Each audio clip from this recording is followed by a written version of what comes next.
yaitu Allah mengutus orang yang lebih baik ketimbang kamu, yaitu Nabi Musa, ke orang yang lebih jelek ketimbang saya, yaitu Fir'aun. Itu pun harus faqula lahu qaulal layyinan. Cara berdakwah harus dengan kata-kata yang halus, yang lembut, yang indah. Dan dengan kata-kata itu diharapkan la'allahu yatadzakkaru aw yakhsha, semoga yang didakwai menjadi ingat. Sehingga dengan kemampuan ilmiah seperti ini menjadi pegangan bersama bahwa kita sebagai dai atau sebagai tetangga atau sebagai sama-sama warga Indonesia, bawaan kita memang harus faqula lahu qaulal layyinan la'allahu yatadzakkaru aw yakhsha. Kemudian dalam disiplin ilmu yang lain, halus itu tidak kuat. Angin itu ya halus, tapi kalau di manage itu jadi kekuatan yang dahsyat. Begitu juga air dan sebagainya. Sehingga tidak perlu khawatir terus kalau dakwah halus itu tidak punya efek yang signifikan. Tidak juga. Allah Ta'ala itu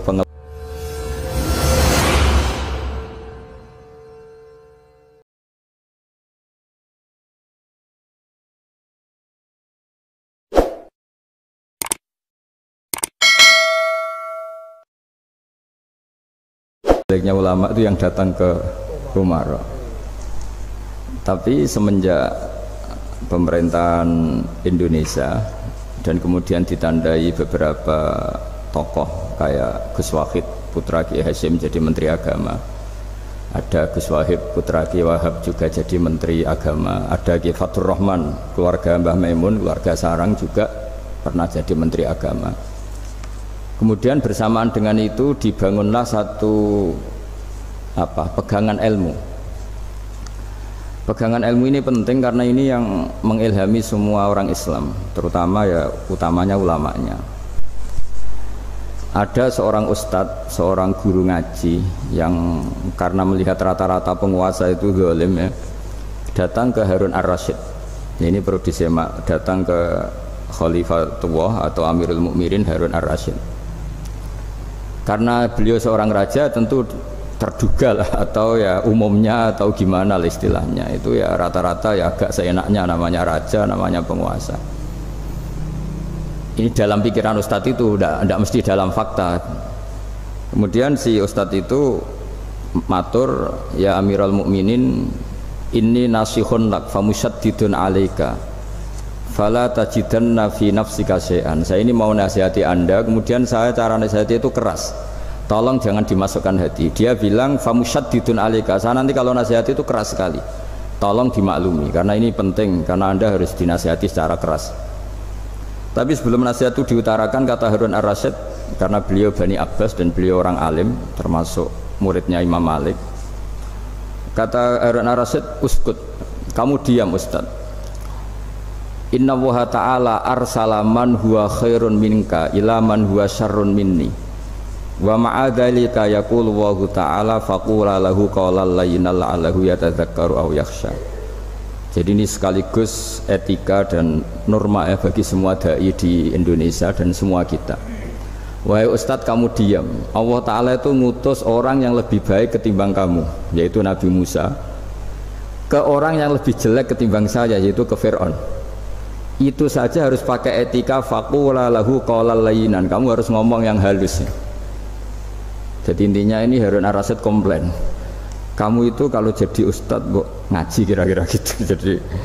Jadi betapa baiknya orang dulu memahami Quran. Jadi Quran itu dibaca, kemudian kita mungkin baca terus jadi cerita, mungkin ada yang baca jadi perilaku, ada yang baca kemudian itu mengilhami, membentuk.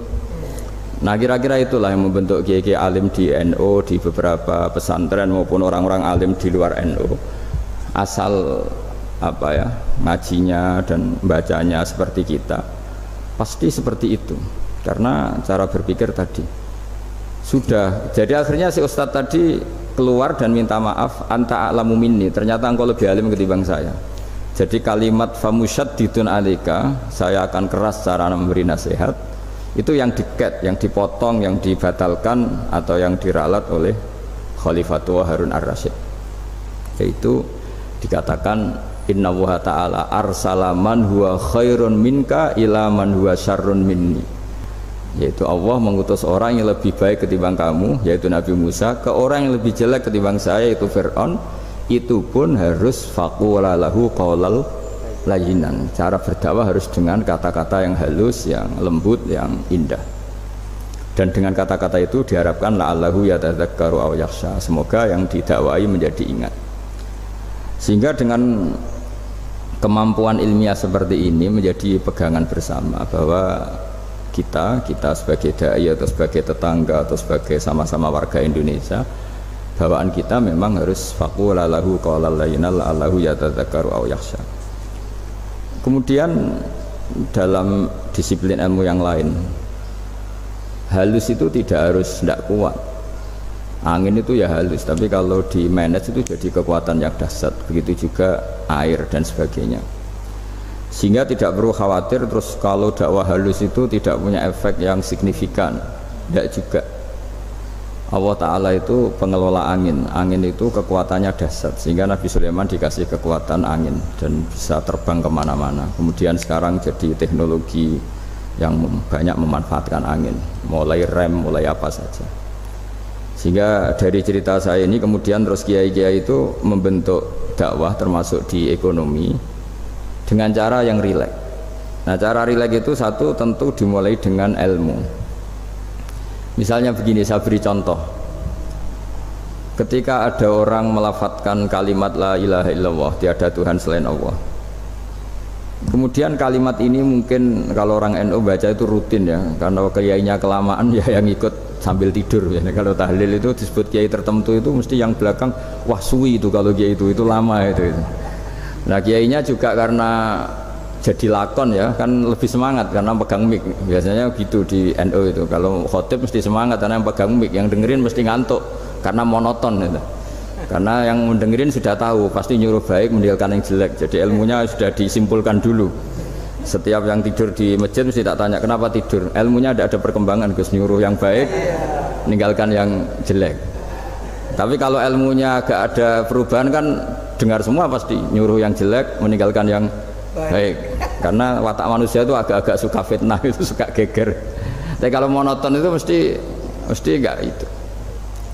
Tapi yang menjadi pegangan kita, saya ulang lagi, itu ilmu dulu. Saya ulang lagi, itu ilmu dulu. Saya berkali-kali menyontohkan, kalau ada orang kafir, orang yang tidak bersyahadat 70 tahun, kemudian dia bersyahadat sekali saja di akhir hayatnya, itu kata Allah, qulil ladzina kafaru iyantahu yughfar lahum ma qad salaf.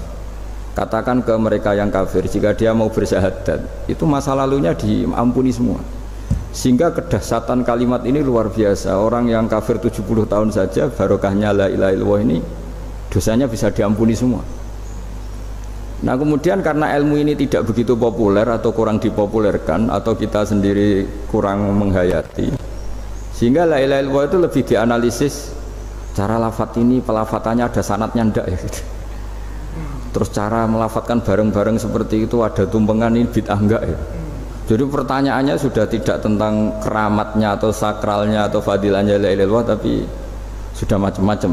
Wiridan cara seperti ini ada hadisnya enggak, legal enggak, terus ada sanadnya enggak. Jadi saya mohon semohon-mohonnya untuk teman-teman yang di Al-Iman itu harus ngaji ya. Ngaji itu nanti kamu tahu cara mandang sebuah ibadah atau perilaku atau apa sajalah tahu. Karena al-ilmu yurisul ahwal, ilmu itu bisa mengilhami cara pandang. Dulu yaitu saya ulang lagi, ketika zaman Hindia Belanda, karena pemerintahnya Hindia Belanda itu ulama-ulama keras sekali, sejelek-jeleknya ulama itu yang datang ke Umarok.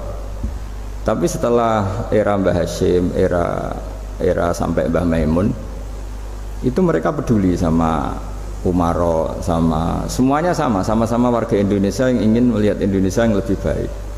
Sehingga banyak ya, kakak saya sendiri pernah wakil bupati, terus putra Mbah Maimun wakil gubernur, ini teman saya Kiai Hafid ya bupati. Semenjak itu terus, dan itu nggak lepas dari cara pandang.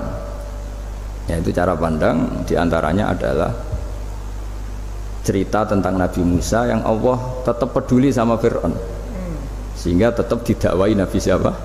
Musa. Dan posisi Musa datang bukan memanggil. Ya cuma kayak sampai sekarang tuh belum pernah ke kantor bupatinya Pak Hafid, karena kadang-kadang orang terus curiga mengajukan proposal jadi agak repot. Ketemu bupati itu sialnya kiai kan mesti pikirannya orang bupati ini nyangoni, kiai ini disangoni itu terus kayak kita fakir miskin itu. Jadi makanya saya itu belum pernah datang, tapi alhamdulillah karena beliau berambisi menjadi wa khairul umara mayatuna babal ulama terus jadi datang tapi sangat ambisius ingin mengalahkan ulama karena dia kalau datang statusnya lebih tinggi. Ya tidak apa-apa ini tawaduk tapi niatnya agak begitu tawaduk. Jadi datang. Makanya saya kemarin Yusuf Mansur pas datang, Pak Ustadz Yusuf Mansur saya datang harus sekali saja, kalau kedua kali ribet. Karena kalau beliau datang dia punya status tawaduk. Lama-lama yang didatangi jadi takabur, saya jadi yang ahli neraka, dia ahli surga. Saya akan rugi dong. Hanya rugi gue kehilangan teh, kehilangan kopi, dia beliau berstatus tawaduk, saya berstatus takabur kan repot. Makanya saya berharap jangan datang lagi karena jadi repot itu, jadi repot kan. Padahal saya kalau disuruh datang ke Jakarta kayaknya ya berat, selain sibuk juga takut ganggu saya gitu. Jadi saya sering ke Jakarta tapi ya tadi jarang ya, biasanya ngajarkan waktu hanya pas saja, tidak kurang tidak lebih. Biasanya ngajar di pondoknya Pak Kures itu di Baitul Quran ya, hanya ngajar santri-santri itu. Nah jadi pemahaman Quran dulu itu kata Imam Ghazali, ini sekaligus karena ada Pak Ustadz Yusuf Mansur, itu membaca Quran itu membaca bukan bercerita. Kalau kamu membaca seperti ini kunta qori'an, kamu pembaca. Pembaca itu yang mengambil pelajaran. Tapi kalau kamu hanya cerita itu namanya kunta hakian. Sebenarnya Anda tidak membaca Quran, tukang cerita. Misalnya tadi cerita Nabi Musa datang ke Fir'aun, itu kalau kamu hanya cerita, wah dulu itu ada orang namanya Fir'aun didakwai Nabi yang namanya Musa, ya itu namanya tukang cerita kamu. Kalau kamu pembaca tidak gitu. Betapa baiknya Allah, orang sengawur Fir'aun saja inginnya Allah masih ingin diselamatkan dengan mengutus Nabi Musa kekasihnya. Itu namanya kunta qori'an, kamu pembaca betul, bukan kunta hakian, kamu tukang cerita. Begitu juga seterusnya tentang Quran, ayat-ayat seterusnya. Sehingga yang diharapkan dari pembacaan Quran itu memang kita sebagai ahli baca, ahli mu'tabir ya, ahli yang ngambil pelajaran, bukan tukang apa? Cerita. Sehingga dulu ketika Sayyidina Umar radhiyallahu anhu ketika membuka Baitul Maqdis atau Baitul Muqaddas dan diajak syukuran, pesta-pesta makan itu, beliau nggak mau. Ketika ditanya kenapa engkau gak mau, alasannya itu langsung beliau baca Quran. Jadi saya punya sekian contoh, saya ulang lagi, saya punya sekian contoh. Orang-orang dulu dengan Quran itu menyatu, bukan sekedar dihafal tapi menyatu. Sehingga bawaannya itu sudah Qurani, sudah Qurani. Saya beri contoh pertama Rasulullah SAW, nanti Umar kedua. Rasulullah itu pernah gak makan sampai 3 hari. Terus ditanya oleh sahabat, lalu kekuatan engkau bisa hidup apa? Terus menghentikan al-aswadani, maksudnya itu tamar dan air, hanya makan kurma dan air. Tapi beliau tidak ketemu roti atau nggak ketemu nasi lah kalau orang Indonesia. Ketika hari ketiga dikasih makan oleh sahabat, dipotongkan kambing, kemudian baru makan 3 lukmah, kira-kira ya 3 asupan nasi, berhenti. Padahal sahabat yang lapar sama dengan Rasulullah itu membayangkan Nabi itu sampai kenyang, sampai apa. Tapi ketika ditanya, seperti ini pun nanti ada hisabnya. Walatus alunna yauma idzin anin naim. Jadi acara makan-makan gini itu nanti ada hisabnya. Nabi nangis. Akhirnya sahabat nggak jadi nerusin makan. Jadi ketakutan orang dulu sama ketika Sayyidina Umar dijak pesta ketika memenangkan Baitul Maqdis itu. Inna wa ta'ala ayyara qauman, Allah itu mengkritik sebuah komunitas kaum karena apa? Adhabtum thayyibatikum fi hayatikum dunya wastamta'tum biha.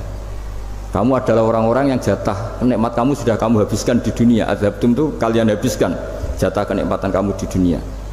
Wastamta'tum biha, kamu di dunia sudah berpuas-puas. Maka jatah Anda sekarang di akhirat habis. Sehingga Sayyidina Umar enggak mau pesta-pesta karena takut jatah nikmatnya habis. Kata beliau terus, astabqi thayyibati, akan saya sisakan sisi-sisi kebaikan saya supaya tidak habis. Corong Jawa itu aja dientek-entekno biar jatahnya masuk.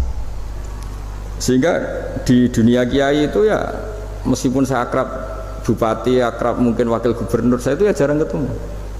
Karena kalau orang Jawa bawaannya ketemu ya makan-makan, guyon-guyon. Nak keterusan ras dia mlebu swarga. Makanya saya pastikan Pak Yusuf Mansur kesini tidak akan saya jamin, biar aja, biar jatahnya masih. Jadi ini bukan karena saya bakhil, biar jatahnya masih. Medit menyelamatkan. Ya, jadi itu ilmunya kiai. Nah, efek dari ilmu ini dahsyat. Kalau Anda berpikir tentang nasib Anda di akhirat, nanti bawaannya juga tidak akan mudah menyalahkan orang lain, tidak akan menghakimi orang lain karena sibuk dengan dirinya sendiri, tapi tidak dengan makna egois, tapi makna orang baik itu siapa? Orang yang sibuk dengan aib pada dirinya, dengan kekurangan pada dirinya, saking sibuknya mikir aibnya sendiri, tidak sempat mengoreksi aibnya orang lain. Itu awal ilmu. Ilmu itu tidak dimulai dari larangan. Kalau larangan karuan, tidak termasuk ahli surga orang yang suka mengadu domba, tidak termasuk orang baik yang cari kesalahan orang lain. Itu namanya pelarangan. Tapi ilmu itu di atas nahi, di atas pelarangan itu. Kamu punya kesadaran bahwa kamu itu yang penting selamat dulu, jangan memikirkan orang lain. Dengan makna bukan egois, tapi dengan makna supaya tidak menyalahkan orang lain. Nah, saya termasuk ya boleh dikatakan kiai lah, yang paling fanatik bahwa semuanya itu harus dimulai dari ilmu. Ya saya ulang lagi, dimulai dari ilmu. Nah, dari sini kemudian saya berharap Indonesia menjadi damai, menjadi baik. Itu bukan karena kita baik-baik banget ya, tidak mungkin kita ada nabi, tapi karena sudah sibuk dengan memikirkan kesalahan diri sendiri. Sehingga misalnya kita baca Quran, Rabbana dzalamna anfusana, lalu kita langsung ingat betapa hubungan kita dengan Allah itu harus ikrar dulu, merasa zalim dulu, merasa salah dulu. Nah, kalau semua orang merasa salah di depan Allah itu mesti bawaannya agak mudah menyalahkan orang lain, karena kita bilang Rabbana dzalamna anfusana. Nah, itulah ilmu-ilmu yang mungkin banyak pembaca Quran tapi hanya baca, atau kalau baca ini tok disebut al-haqi, ahli cerita. Yang dibutuhkan tuh al-qari, pembaca kemudian mu'tabir, kemudian mau beriktibar. Seperti yang dilakukan tadi Harun Ar-Rasyid tadi. Inna wa ta'ala arsala man huwa khairun minka ila man huwa syarrun minni. Wa ma'adzalika yaqulu wa ta'ala faqula lahu qaulal layyinan. Ini kamu tidak usah memaksakan musyaddid keras sama saya, karena Allah Ta'ala telah mengutus orang lebih baik ketimbang kamu, yaitu Nabi Musa, ke orang yang lebih jelek ketimbang saya, yaitu Fir'aun. Itu saja harus beretika, faqula lahu qaulal layyinan la'allahu yatadzakkaru aw yakhsha. Dan alhamdulillah bawaan kita sebagai orang timur atau orang Jawa itu kalau mau ngandani orang itu halus sekali. Di antara bentuk kehalusan kata-kata diceritakan di ayat lain ketika Nabi Musa ketemu Fir'aun. Dawuhnya begini, fakul apa itu yang di juz 30, yang juz di juz 30 ini yang bagian dari, kan tadi hanya fakul lahu qaulal layyinan. Lahu qaulal layyinan itu bentuknya apa? Ya, bentuknya apa? Itu Nabi Musa disuruh ngendikan sama Fir'aun, apakah kamu mau saya nasihati? Fakul halaka ila antazakka. Halaka itu pilihan, hal itu istifham, laka itu otoritatif. Jadi betapa santunya kalimat itu, fakul halaka ila antazakka. Jadi kalau dimaknani model Pak Hafid, model saya ngaji di sarang itu, halaka onoto iku kedue sira, berhak bagi kamu, berhak bagi Anda, apakah Anda berhak loh mendapat nasihat supaya Anda jadi orang yang lebih baik. Halaka ila antazakka. Jadi tidak kalimat perintah, tapi kalimat pilihan. Apa engkau mau saya beri nasihat? Wahdiyaka ila rabbika fatakhsha. Dan saya beritahu kamu tentang Tuhan, dan kemudian kamu menjadi orang yang baik, fatakhsha, orang yang punya khasyah, punya. Jadi kayak apa kalimatnya itu? Napa jenengan kersa? Itu kalau orang Jogja, orang-orang daerah-daerah yang pernah nyuguhi tamu itu kan, ayo makan-makan, itu kan kayak tamunya itu kelaparan. Masa Pak Yusuf Mansur kelaparan? Tidak mungkin kan. Masa Ustaz terkenal kelaparan? Kan tidak mungkin itu. Monggo nopo jenengan ngersakno, karena bisa saja tamunya itu tidak kerso, mungkin karena darah tinggi, mungkin karena takut dianggap fakir miskin, macam-macam kan orang enggak. Itu kalimatnya itu halaka ila antazakka. Kayak apa indahnya dakwah. Halaka ila antazakka itu ada kata laka itu ya terserah jenengan mau enggak. Wa ahdiyaka ila rabbika fatakhsha. Nah, itu yang disebut membaca. Kunta qori'an la hakian. Anda benar-benar membaca Quran bukan sekadar pencerita.